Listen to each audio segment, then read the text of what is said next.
നമസ്കാരം. April 14 fire service day ആയിട്ട് ആചരിക്കുന്ന ഒരു ദിവസമാണ്. ഒരു ദിവസത്തെ ആചരണമല്ല, ഒരാഴ്ചത്തെ പരിപാടിയാണ് ആസൂത്രണം ചെയ്തിട്ടുള്ളത്.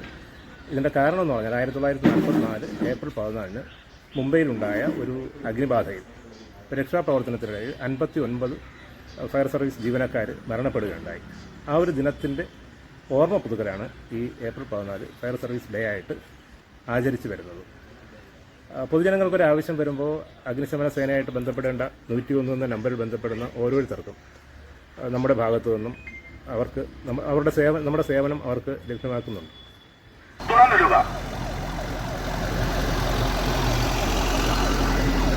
ഇലക്ട്രിക് ഉപകരണങ്ങൾ ഓൺ ചെയ്യാനോ ഓഫ് ചെയ്യാനോ പാടില്ല.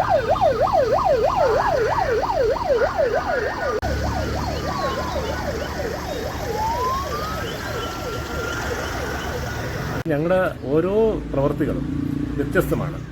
ചിലത് ദുർഘടമായ ഒരു പ്രവൃത്തി ആയിരിക്കും. എന്തു തന്നെ ആയിരുന്നാലും ഈ ഫയർ സർവീസിനെ ബന്ധപ്പെടുന്ന പൊതുജനങ്ങൾക്ക് ഞങ്ങളുടെ ഭാഗത്തു നിന്നും ഒരു നല്ല രീതിയിലുള്ള പ്രവർത്തനം തന്നെയാണ് അവർക്ക് കിട്ടുന്നത്. അതിൽ ഞങ്ങളുടെ ഡിപ്പാർട്ട്മെൻറ്റ് മൊത്തത്തിൽ ആ ഒരു രീതിയിൽ തന്നെയാണ് പ്രവർത്തിച്ചു വരുന്നത്.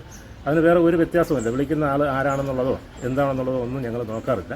ഞങ്ങളുടെ ഓഫീസിലേക്ക് ഒരു കോൾ വന്നു കഴിഞ്ഞാൽ, 101 ഒരു കോൾ വന്നു കഴിഞ്ഞാൽ തീർച്ചയായിട്ടും നിമിഷങ്ങൾക്കകം തന്നെ ഞങ്ങൾ ഇവിടെ നിന്ന് അവർക്ക് വേണ്ട സഹായം ചെയ്യുന്നതാണ്.